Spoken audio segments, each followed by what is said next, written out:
Hello beautiful stars, welcome back to my channel stars mister enchantress. मैं आपकी host आप सभी का मेरे इस चैनल पर दिल से वेलकम करती हूँ गाइस। तो आपके पर्सन की करंट थॉट्स एंड फीलिंग्स आपको लेकर क्या कहते हैं, और ऑन दी अदर हैंड आप लोगों की एनर्जीज आपके पर्सन के लिए किस तरह से प्रोसीड हो रही हैं, ये सारी बातें आज के इस शिफ्ट में जानते हैं। तो बने रहिए मेरे स्टूडियो पर। अगर आप मेरे चैनल पर नए हैं तो आप सभी का दिल से स्वागत है guys. Twin flame soul journey से रिलेटेड डेली एनर्जी अपडेट्स जानने के लिए इस चैनल को ज़रूर सब्सक्राइब कीजिए और बेल नोटिफिकेशन को हिट कर लीजिए ताकि इस चैनल से न्यूएस्ट वीडियोस के अपडेट्स आपको मिलते रहें गाइस। ऑलराइट, तो चलिए बढ़ते हैं। तो अगर आप अपने पर्सन से बहुत ही ज़्यादा लीस्ट वे में बने हुए हो, या फिर अगर आप इनसे एक रिस्ट्रिक्टेड कम्युनिकेशंस रखते हो गाइस, जहाँ पर आप कई सारी बातें इन्हें इस वजह से नहीं कह रहे हो ताकि आप इनके सामने एक तरह से कमज़ोर नहीं दिखना चाहते, अपना वो वल्नरेबल साइड नहीं शो करना चाहते। आपने अब तक भी अपने साइड से जितनी भी कम्युनिकेशंस रखनी थी शायद रख दी होंगी, लेकिन आपके पर्सन चाहते हैं कि आप इनके तरफ ओपन रहें, ऐसे क्लोज्ड ऑफ मत रहें। अगर आपने इनसे कम्युनिकेशन करना छोड़ दिया है तो आपके पर्सन शायद इंतज़ार कर रहे होंगे कि आप इनसे आकर बात करें, या फिर आप पहले की तरह वो एक अप्रोच इनकी तरफ रखें जहाँ पर आप बहुत ज़्यादा एक चेज़र की तरह बिहेव किया करते थे। ओके, अगर आप दोनों बिल्कुल भी एक नो कांटेक्ट या नो कम्युनिकेशन सिचुएशंस में बने हुए हो, इवन दो ये आपका इंतज़ार कर रहे होंगे, लेकिन इन्होंने भी आपकी तरफ कोई रिएक्शन या एक्शन नहीं रखा होगा जहाँ पर ये आइदर आपसे कुछ कह रहे हों या फिर कुछ बता रहे हों अपने साइड से।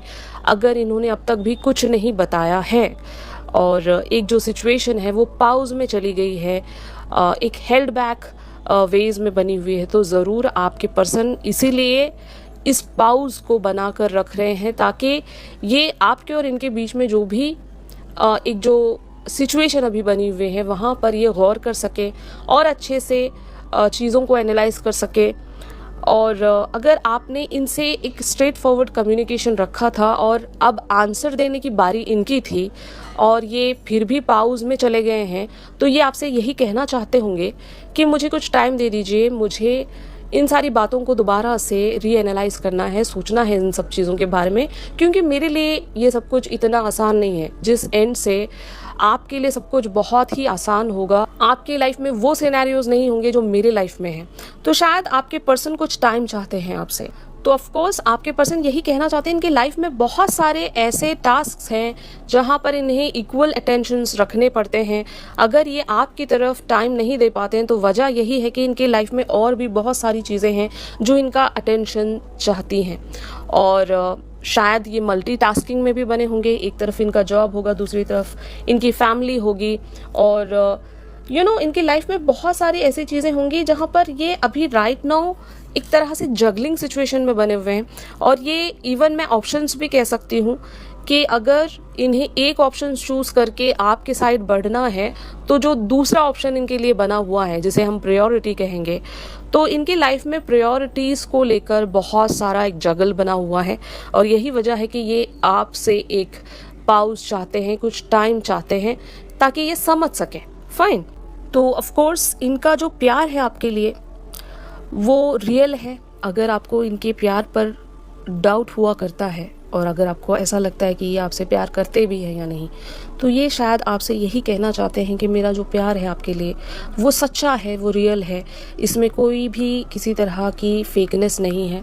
और अगर आपको इस प्यार पर डाउट है तो ज़रूर आपको बिलीफ रखना चाहिए इस प्यार पर और मुझ पर विश्वास रखना चाहिए, and please never doubt it.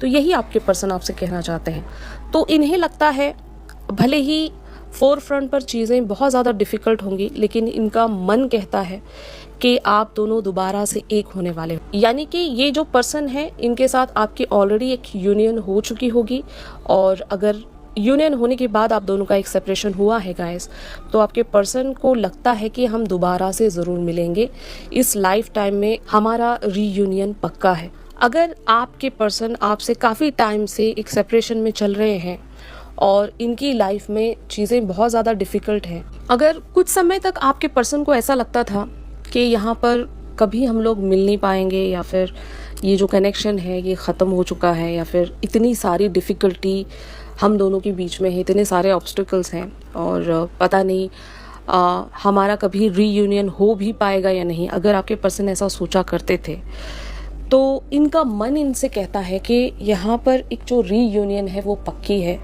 दोबारा से आप दोनों उसी तरह का एक कनेक्शन या रिलेशनशिप शेयर कर पाओगे इस लाइफ टाइम में, दोबारा से एक दूसरे से मिल पाओगे और एक जो बॉन्ड है आप दोनों का उसे दोबारा से ग्रो कर पाओगे। तो आपके पर्सन को ये लगता है, इंटरनली दे फील दैट। और अगर ये बिना कुछ कहे आपसे वॉक अवे हो गए हैं गाइस, तो ये आपके लिए पॉजिटिव थॉट्स रखते हैं। इनके मैसेजेस से लग रहा है कि ये आपके बारे में जो भी कुछ सोच रहे हैं वहाँ पर सब कुछ एक पॉजिटिव वेज की तरफ ही बढ़ रहा है। तो आपके पर्सन की करंट ओवरऑल एनर्जीज का शिफ्ट क्या कहता है, चलिए देखते हैं। तो जैसे कि यहाँ पर आप कार्ड्स में देख सकते हो, 6 of coins, judgment, high priestess, 9 of coins and 3 of cups. मैंने एक चीज़ आपको बता दी थी कि आपके पर्सन एक तरह से अपने इनर सेल्फ से कनेक्ट कर पा रहे हैं और इनका इनर सेल्फ जुड़ा हुआ है यूनिवर्स के साथ। तो सब कुछ अगर इनकी लाइफ में बहुत ज़्यादा मुश्किल है, डिफ़िकल्ट है, या फिर अगर एक थर्ड पार्टी एंगल भी है आप दोनों के बीच में गाइस, तो आपके पर्सन ये सारी बातों को समझते हैं, जानते हैं। और अगर इन्हें बहुत ज़्यादा डिफ़िकल्ट भी लगता है आपकी तरफ आगे बढ़ना, क्योंकि आप अपनी लाइफ में हो सकता है एक ऐसी पोजीशन या ऐसी मुकाम हासिल कर चुके हो जहाँ पर you are an independent person. आपको अब इस पर्सन की शायद ज़रूरत नहीं भी होगी, लेकिन आपके पर्सन अभी भी आपकी तरफ वो एक कनेक्शन में आना चाहते हैं, आपकी तरफ आगे बढ़ना चाहते हैं, क्योंकि यूनिवर्स इन्हें ऐसे साइंस या सिंक्रोनिसिटीज शो कर रहा है कि ये दोबारा से आपसे आकर जुड़ना चाहते हैं। फाइन। तो 3 ऑफ कप्स वाली एनर्जीज यही कहती हैं कि also it's a card of a reunion. जैसे कि हमने इनके मैसेजेस के थ्रू देख ही लिया था कि ये यहाँ पर एक रीयूनियन एक्सपेक्ट कर रहे हैं, भले ही बहुत कुछ अनसर्टेन होगा, बहुत कुछ लिम्बो में होगा और एक तरह से श्योर भी नहीं होंगे आपके पर्सन, लेकिन जब इनका मन इनसे कह रहा है कि ये पॉसिबल है, तो शायद ये दोबारा से इस कनेक्शन पर वापस लौटना चाहेंगे या फिर दोबारा से वर्क करना चाहेंगे। अगर ये आपको बहुत लीस्ट वेज में भी कुछ ऑफर करना चाहते हैं तो ये पीछे नहीं हटेंगे, यहाँ पर आगे बढ़ना चाहेंगे और धीरे धीरे अपने लाइफ की प्रॉब्लम्स को ये रिजॉल्व करेंगे गाइस। अगर आप दोनों के बीच में ऑब्स्टिकल्स हैं तो शायद ये उन ऑब्स्टिकल्स से अब बहुत ज़्यादा बॉदर्ड नहीं है, शायद इन्होंने कोई वे आउट सोच लिया होगा। And the high priestess talks about कि अगर ये आपसे लिटरल वेज में कुछ कह भी नहीं रहे हैं तो इनकी इंटरनल कुछ प्लानिंग्स चल रही होंगी गाइस। आप इनके बारे में अभी अपडेटेड नहीं होंगे कि इनके मन में क्या चल रहा है, इनके माइंड में क्या चल रहा है, आपको शायद पता नहीं होगा। वो इसलिए नहीं पता होगा क्योंकि आप इनके बारे में जानना नहीं चाहते। फाइन, आपने इनसे 3D लेवल पर एक डिस्कनेक्ट बना लिया होगा। अब आप शायद नहीं सोच रहे होंगे कि ये क्या सोच रहे हैं, तो आप बहुत ही लिमिटेड वेज में खुद को रेजिस्ट करके बैठे हुए हो। आपको पता है कि यहाँ पर अगर मैं एक तरह से अपना टाइम का इन्वेस्टमेंट रखूँगी तो वो वेस्ट है, क्योंकि आपके पर्सन पर आपको एक तरह से डाउट होगा और इनकी फीलिंग्स पर भी आपको डाउट होगा। तो आपके पर्सन इस बात को समझते हैं कि अब आप इन पर भरोसा नहीं करते, कि इनकी सीरियसनेस अब आपको झूठी लगती होगी, फेक लगती होगी। तो शायद यही वजह है कि आपसे खुलकर कुछ कह नहीं रहे हैं, लेकिन इंटरनल वेज में इनकी कुछ तो प्लानिंग्स हैं आपको लेकर और इनका मन कहता है कि ये आपसे आकर दोबारा से रिकनेक्ट होंगे, रीयूनाइट यहाँ पर होंगे। तो आप लोगों की एनर्जीज का शिफ्ट यहाँ पर 3 of coins, 4 of cups, king of coins, 8 of wands and 7 of cups की एनर्जीज में बना हुआ है। हो सकता है आप अपने लाइफ के किसी एरियाज पर बहुत ज़्यादा मेहनत कर रहे हो या फिर एक तरह से आप एक एफर्ट रख रहे हो अपने करियर पर, हो सकता है, या फिर अपने लाइफ के अदर एरियाज़ पर आप बहुत ज़्यादा मेहनत कर रहे हो, क्योंकि आपका इमोशनल फ्रंट यहाँ पर पूरी तरीके से मेस्ड अप हो गया होगा। आप जब कभी भी अपने इमोशनल फ्रंट पर कम बैक करते हो तो आपको बहुत कुछ खाली नज़र आता होगा, जिसको हम पार्टनर कहेंगे, रोमांटिक पार्टनर कहेंगे। अब आपकी लाइफ में कोई ऐसे पर्सन नहीं होंगे जिनके साथ आप अपनी दिल की बातें शेयर कर सकें या फिर एक तरह से कनेक्टिविटी रख सकें।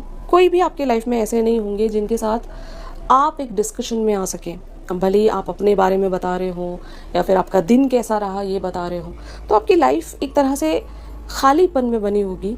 और यही वजह है कि आप अपना जो टाइम है वो ज़्यादातर अपने वर्क की तरफ लगाने की कोशिश कर रहे हो या फिर एक प्रोडक्टिव प्रोजेक्ट की तरफ आप बने हुए हो कि आप अपनी सारी एनर्जी, अपनी सारी प्लानिंग्स सिर्फ और सिर्फ अपने काम की तरफ लगाओगे या फिर जो भी आपके लाइफ का एरिया आपको एक तरह से फ़ायदा दे सके आप वहीं पर बढ़ना चाहते हो। अब जब यहाँ पर हम आपके सपनों की बात करें तो आपके लाइफ में कुछ डिज़ायर्स भी होंगे, यानी कि अगर आप किसी पर्सन को अपनी ज़िंदगी में अट्रैक्ट कर रहे हो या फिर उनकी तरफ से कोई मैसेज अट्रैक्ट कर रहे हो, कोई कम्युनिकेशन अट्रैक्ट कर रहे हो, तो आप कुछ समय तक उनके बारे में सोचते हो सकता है उनके साथ एक टेलीपैथिक वेज में कनेक्ट भी कर पा रहे होंगे। बट जब आप अपने एलिमेंट में कम बैक कर रहे हो, यानी कि जब आप खुद को बैलेंस कर रहे हो, तो शायद आपको नज़र आ रहा होगा कि ये मेरी मैनिफेस्टेशंस हैं और इसको मैं अनकंडीशनल वेज पर सरेंडर करती हूँ यूनिवर्स की तरफ। यहाँ पर मैं अपना ज़्यादा टाइम सोचने में नहीं बिताऊंगी या नहीं बिताऊंगा, और जो मुझे करना है मेरी ज़िंदगी में, जहाँ पर मेरा एक्चुअल पर्पस लाई करता है, मैं वहीं पर बना रहूँगा या बनी रहूँगी।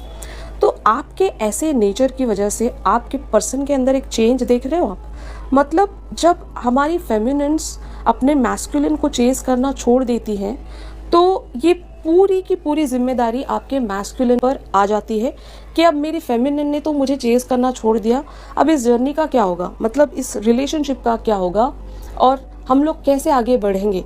आपके पर्सन एक तरह से टेंशन में भी आ गए हैं कि अगर मेरी फेमिनिन पूरी तरीके से वॉक अवे हो जाएंगी तो फिर मैं कैसे यहाँ पर कम बैक करूँ। तो आपके पर्सन इसीलिए एक तरह से एक स्ट्रैटेजी में बने हुए हैं, एक प्लानिंग में बने हुए हैं और ये आपका इंतज़ार कर रहे हैं। और ये इसीलिए चाह रहे थे कि आप इनके साथ ओपन अप रहें, आप इनसे ऐसे क्लोज्ड ऑफ मत रहें, अपनी लाइफ में क्या चल रहा है एटलीस्ट इन्हें बताया करें। तो बहुत सारे मैस्कुलिन्स अपने फेमिनिन के मैसेज का इंतज़ार कर रहे हैं, जो कि मुझे नज़र आ रहा है गाइस। आप अगर इनसे एक वन साइडेड कम्युनिकेशन में भी बने रहते थे तो शायद ये आपकी उस कम्युनिकेशन को मिस कर रहे हैं, ये एटलीस्ट जानना चाहते हैं कि क्या आज भी आप इन्हें चाहते हो, अपनी ज़िंदगी में दोबारा से देखना चाहते हो। तो इसका मतलब यही है कि आपके पर्सन आपकी लाइफ में क्या चल रहा है ये ज़रूर जानना चाहेंगे। एटलीस्ट आपके दिल में क्या चल रहा है, क्या आज भी आप इनका इंतज़ार कर रहे हो, ये आपके पर्सन शायद जानना चाहते हैं। और ऑन द अदर हैंड आप लोगों की भी एनर्जीज देख लो, यहाँ पर आप भी इनके किसी एक्शन का इंतज़ार कर रहे हो, लेकिन आप उसको होल्ड करके नहीं बैठे हो। आपको पता है यहाँ पर चीज़ें बहुत स्लो जा रही हैं और आपको शायद एक्सपेक्टेशंस भी नहीं होंगी, अगर हैं भी तो बहुत लीस्ट होंगी, या फिर आपने आउटकम को यूनिवर्स पर सरेंडर कर दिया होगा कि चलो जब उनका मैसेज आना है आ जाएगा। मैं यहाँ पर क्रेव नहीं कर रही हूँ किसी चीज़ को या क्रेव नहीं कर रहा हूँ किसी चीज़ को, मैंने अपना फोकस कहीं और चैनल कर लिया है। फाइन। तो एक डीपेस्ट डिज़ायर्स के चलते आप अपने पर्सन को मैनिफेस्ट तो कर रहे हो गाइस, लेकिन आप 3D वर्ल्ड पर ज़ीरो कनेक्टिविटी में हो, जो कि मुझे बहुत ही क्लियरली नज़र आ रहा है। और बहुत लोगों के लिए ये आपके सोलमेट भी हो सकते हैं गाइस।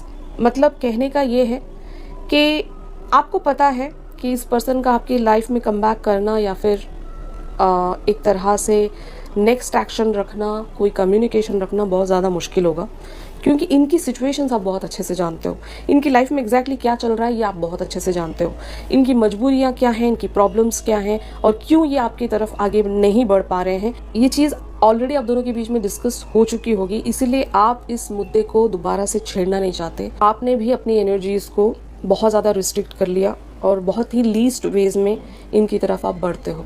फाइन।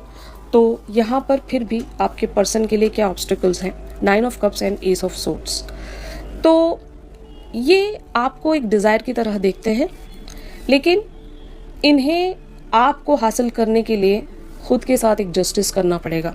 अब जस्टिस यहाँ पर बहुत सारी बातों को लेकर हो सकता है। सबसे पहले, अगर ये अपनी डिज़ायर्स को सेक्रीफाइस करते आ रहे हैं तो इन्हें खुद के साथ एक जस्टिस रखना पड़ेगा कि अब और इन्हें खुद को नहीं तड़पाना है, खुद के साथ और ज़्यादा इन्हें अनफेयर नहीं होना है, ये खुद को अलाउ कर पाए। मतलब जितना भी इन्होंने रिस्ट्रिक्शंस अपने अंदर बना कर रखा है, अपने उस डिज़ायर को बढ़कर नहीं हासिल कर पा रहे हैं, तो इन्हें बढ़ना होगा आगे। तो ये एक चीज़ है। और दूसरी चीज़ ये होगी, अगर इन्होंने ऑलरेडी किसी और को कमिटमेंट दे दिया है, तो हो सकता है इन्हें उस पर्सन से आइदर एक डिस्कशन में आकर एक फेयरनेस रखनी पड़ेगी कि उस पर्सन को बता दें कि इनका मन कहाँ पर है। क्योंकि कभी कभार क्या होता है गाइस, हम कमिट तो कर देते हैं किसी और को, लेकिन हमारा मन कहीं और होता है। तो ना तो आप उस पर्सन के साथ जस्टिस कर रहे हो, ना ही खुद के साथ कर रहे हो, ना ही तीसरे पर्सन के साथ कर रहे हो। अब यहाँ पर तीसरे पर्सन आप हो, तो उन दोनों में जब चीज़ें सही नहीं है, तो सफ़र तो आप भी कर रहे हो ना, इनके इंतज़ार में आप भी सफ़र कर रहे हो और वो पर्सन भी सफ़र कर रहे हैं। तो ऐसा कुछ जस्टिस यहाँ पर बन रहा है जो आपके पर्सन के लिए एक मेन ऑब्स्टिकल बना हुआ है गाइस। अगर ये एक बार अंडरस्टैंड कर लेंगे कि इनकी जो ट्रूएस्ट डिज़ायर है उसको हासिल करने के लिए इन्हें क्या करना चाहिए, कैसे फेयर वेज में एक तरह से अप्रोच रखना चाहिए, तब ये आपकी तरफ आगे बढ़ेंगे। तो इनका नेक्स्ट एक्शन आप लोगों के लिए क्या हो सकता है? The hermit, 8 of swords, 10 of wands and 6 of cups. तो गाइज यहाँ पर नेक्स्ट एक्शन इतनी जल्दी तो मुझे नज़र नहीं आ रहा है, लेकिन आपके पर्सन खुद को रिस्ट्रिक्ट कर करके इस हद तक थक जाएंगे, या फिर ये जो ओवरवेलमिंग एनर्जीज़ हैं इनके, वो इतनी भारी पड़ जाएंगी इन पर कि इन्हें इनका हायर सेल्फ पुश करेगा आपकी तरफ एक रीयूनियन में आने के लिए। 6 of cups talks about the reunion, reconciliation, और इवन एक तरह से अगर आपका और इनका पास्ट में एक रिलेशनशिप रह चुका है, एक इस्टेब्लिश्ड बॉन्ड रह चुका है, जहाँ पर आप दोनों एक कमिटमेंट में आ चुके थे, मोस्टली अगर आपके ये हस्बैंड हैं या फिर अगर ये आपसे शादी करने ही वाले थे, फिर आप दोनों का अगर सेपरेशन हो गया है, जहाँ पर मतलब सब कुछ तय था, बट फिर अगर चीज़ें इधर उधर हो गई थी, आप दोनों बिछड़ गए थे, तो ज़रूर आपके पर्सन इस चीज़ को बहुत ज़्यादा सोचेंगे और रिस्ट्रिक्ट नहीं कर पाएंगे, खुद को कैद नहीं कर पाएंगे। इन्हें आपकी तरफ आगे बढ़ना ही होगा, क्योंकि जितना ये कैद करने जाएंगे उतना ये खुद में वो एक ओवरवेलमिंग या वो एक बोझ सेंस करेंगे, और अपने उस बोझ को रिलीज़ करने के लिए इन्हें आपके पास कम बैक करना ही पड़ेगा, अपनी फीलिंग्स को आपके सामने रखना ही पड़ेगा। और इनके मैसेजेस में भी हमने देखा था कि भले ही चीज़ें बहुत ज़्यादा डिफ़िकल्ट हैं, फिर भी ये एक रीयूनियन देख पाते हैं, इन्हें यूनिवर्स साइंस देगा। तो हर्मिट वाली एनर्जीज़, इवन मैं कह सकती हूँ यूनिवर्स की एनर्जीज़ हो सकती हैं कि इनका जो हायर सेल्फ है यूनिवर्स से कनेक्टेड है, और यूनिवर्स इन्हें जो भी साइंस और सिंक्रोनिसिटीज़ इवन ड्रीम्स के थ्रू शो कर रहा है, तो उन सारी चीज़ों को मद्देनज़र रखते हुए ये शायद आपकी तरफ एक नेक्स्ट एक्शन ले पाएंगे गाइस। फाइन, तो बहुत लोगों के लिए ये next action either 6 days from now, 6 weeks from now, 6 months from now, या फिर in the month of June ये पॉसिबल हो सकता है गाइस। तो जिसके साथ जिस वे में भी ये चीज़ रेजोनेट करे, आप उस वेज में पिक कर सकते हो, बट यहाँ पर नेक्स्ट एक्शन आपके पर्सन का आप एक्सपेक्ट कर सकते हो, क्योंकि इन्हें कम बैक करना ही होगा आपके पास। फाइन, तो आप दोनों की फीलिंग्स एक चैनल सॉन्ग के थ्रू जानते हैं गाइस कि आप दोनों एक दूसरे के लिए क्या म्यूचुअल फीलिंग्स रखते हो। फाइन, तो उस चैनल सॉन्ग के लिए आप मेरी इंस्टा स्टोरी चेक कर सकते हो। इंस्टा आईडी का लिंक आपको इस वीडियो की डिस्क्रिप्शन से मिल जाएगा। अगर ये शिफ्ट आप लोगों के साथ रेजोनेट कर रहा है तो ज़रूर मेरी इस वीडियो को लाइक कीजिए, और अगर आप मुझसे प्राइवेट सेशंस चाहते हैं तो मेरी दी गई कॉन्टैक्ट डिटेल्स पर आप लोग मुझसे कॉन्टैक्ट कर सकते हो गाइज। तो चलिए मिलते हैं अपनी अगली रीडिंग्स में, तब तक के लिए आप सभी अपना ख्याल रखिए। Stay positive, stay safe, god bless you all, take care, bye bye.